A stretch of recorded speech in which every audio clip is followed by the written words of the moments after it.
Welcome to the Daily Agenda.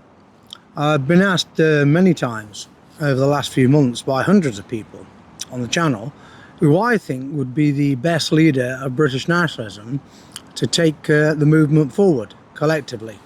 Well, first of all, let's rule out all of the Zoomers. There isn't one leader amongst them. And I don't really think there's much point in trying to create a leadership cadre from people who are just so badly disciplined, toxic, and addicted to infighting and causing factions and slagging each other off. In another 5 years, maybe most of them will have grown up a bit and they'll be, how could I put it, more attuned to any form of leadership. Certainly not national leadership, leadership at the local level, certainly. I'm not saying all Zoomers, about 70% of them. I've mentioned them before. I don't think we need to explain again who they are. Anyone who's a Christian fundamentalist, absolutely not. That has failed completely. In fact, there was quite some noise about it this morning on x.com, on which people said, that these people pushing Christian fundamentalists just haven't realised that this American bollocks has never worked. Pete North was principal amongst them. He's realised that Christian fundamentalism is a non-starter. It's stillborn. It's never going to work. Drop it, stop it. And if you can't, you just need to be in a Christian fundamentalist organisation with Nick Griffin and Jada Franson and Jim Dowson, where you can spout that crap all you want, that American bollocks all you want, and grift to your heart's content, because that's basically all it's about. And so shall we deal with Nick Griffin first? Well, the man has failed massively in catastrophic fashion twice, finished off the National Front, completely destroyed the British National Party and handed it over to a bunch of criminals who we are now trying to remove from the party to transform it back into a political party instead of a world-chasing outfit.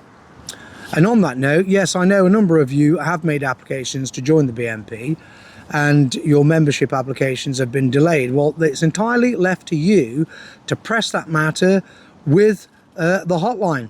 Contact them by telephone or by email, and don't let up until they've actually processed the applications. And if they refuse to process the applications, then we need to know why in writing so we can raise it with the Electoral Commission. Okay? So Griffin, absolutely not. Jada Franson, whilst I think without doubt, in my opinion, the strongest and smartest nationalist female, she's a Christian fundamentalist. Massive turn-off. And she appears to have learned very little about that from the failure with Britain First. So no, absolutely not. Shame about the Christian fundamentalism, otherwise she would be a real asset. Jim Dowson, oh, you're joking. You must be joking. That's all I've got to say on him. And talking of Britain First, Paul Golding and Ashley Simon, well, they're not going to be included in this analysis because they're not nationalists, they're centre-right. And irrespective of this imitation game remigration policy they're going to announce this coming Saturday, it doesn't alter the fact that they're centre-right. They're Ziobots. They're in bed with the centre-right, they're praising Tommy Robinson around the clock, they're in league with him. They're not nationalists. Nationalists do not join forces with Tommy Robinson or anyone else in the centre-right for that matter. So they're excluded from this analysis. So then we get to Mark Collett. Well, in truth, my opinion of Mark Collett, quite frankly, is that he's not changed a great deal from young Nazi and proud in the BNP. And he's still a Hitler sim, Mosleyite, most definitely a National Socialist. And he tries to hide it probably a little better than Alex Yerbury does, but not that skillfully. And that's fair enough. If that's what Collett wants to do, then let him do it. It's no interest to me, and it will never succeed, and it will never gain mass appeal, never become a populist mass movement, zero traction, just a fringe outfit, and it'll remain on the extremism list. So yeah, absolutely, his sidekick Laura Towler, Mosleyite, Hitler sim, what more can I say? It's the path of failure. It's rejected, it's been rejected, it's failed repeatedly, it's never going to work. But, it's a niche club, quite frankly, an esoteric club. And if people want to be in that, fair enough, go and do that. But I won't be joining you. I've no interest in it. It doesn't work. It's failed. And all the evidence proves it. So Collett and Towler, definitely not.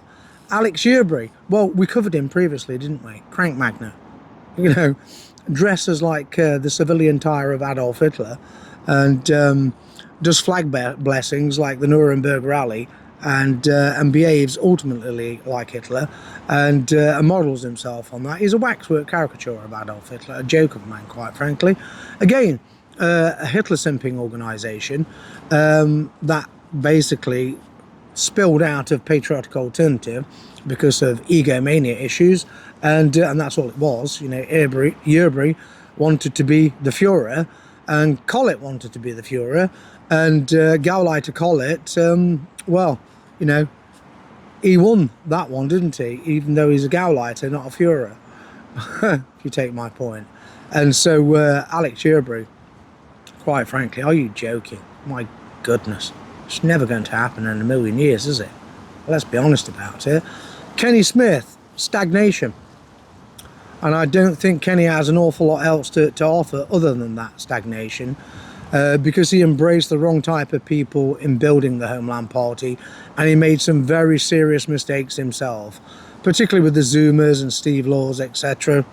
So no, I can't see the Homeland Party now ever becoming a populist mass movement. A stagnated esoteric club. That's my opinion.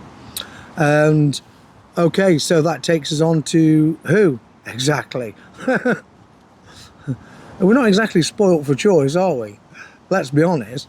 With the likes of John Tyndall gone, and his day had come and gone anyway. Tyndall had outlived his natural usefulness to nationalism. And that's just the way it is, and he was replaced by Griffin, and I've just explained that matter, how that ended in absolute disaster. So in truth, who do we have? Well, you probably think, oh, this is odd, why have you included Dean Neal? So Dean Neal is a nationalist, is a moderate nationalist, he's not of the NatSoc hardcore extremist nationalist type, and he does have populist appeal and can reach out to and relate to the average man and working woman, and gets invited to meetings all across the country. Could he actually pull it off? I think he's probably, in truth, out of that lot, the only one really who could pull off a populist mass movement, in truth. Of course, Dean has some way to go. We all do. We all have a learning curve. I mean, I'm still learning now, even at my age. And I've learned a great deal over these 35 years. Now 36 years since I first attended a nationalist meeting.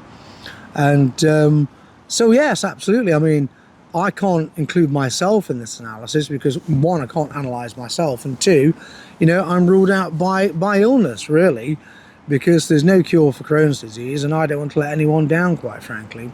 But I will do my utmost to help you retake control of the British National Party and put it back into a very healthy position where it is actually operating as a political party again, which it's attempting to do right now, but only under duress of a hostile takeover.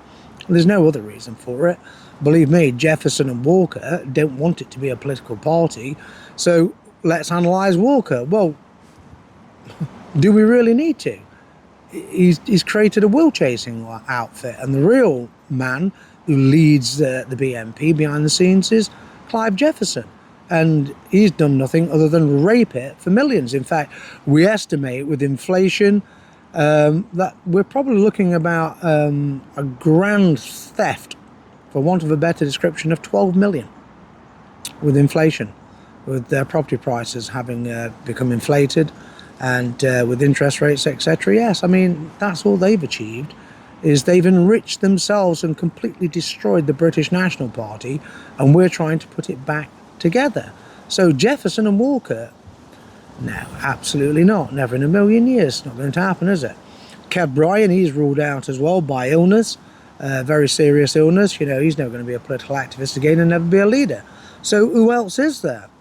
Truthfully, there's no one at this moment in time. So some people say, Steve Laws. Well, you see the difference between, pub sound bites and placard slogans and actually being a leader was demonstrated on the Liam Tuff show, wasn't it? It's all very well making these sound bites and spouting these placard slogans, on a podcast, but where's the detail? And that's the problem with Steve. He's a loose cannon, He's a political prostitute. He doesn't stick around. He tends to be around for 9 months maximum, moves on to another organisation. And so therefore I don't trust him. I don't trust him in the slightest. And he could have handled that interview far better than he did. And in truth, he's just so light on detail. And the moment he's put to a very serious interrogative and he can't come up with the detail, he will be absolutely destroyed. You know, you want to see a detailed remigration policy, blueprinted, with great thought, a forethought that is, go and read the one I wrote on thedailyagenda.co.uk about a 95% white supermajority. See, I don't use sound bites and pub slogans, you know, and placard slogans, etc., or the language of the pub. Because I don't use pubs for a start. I don't like them. And I generally don't like the people that inhabit pubs, to be honest with you. And I've not been in them for years and I don't intend to. And so therefore, you know, no, absolutely not. You know, he's a good e-celeb and that's it. Leadership material? No, definitely not. And so that leaves us with, I think, basically, at this moment in time, Dean Neal. And I'm sure you're going to say, oh, no, he was involved with Tommy Robinson. Well, in actual fact, look, the issue is quite clear. It was never the fact that Dean was in league with Tommy Robinson.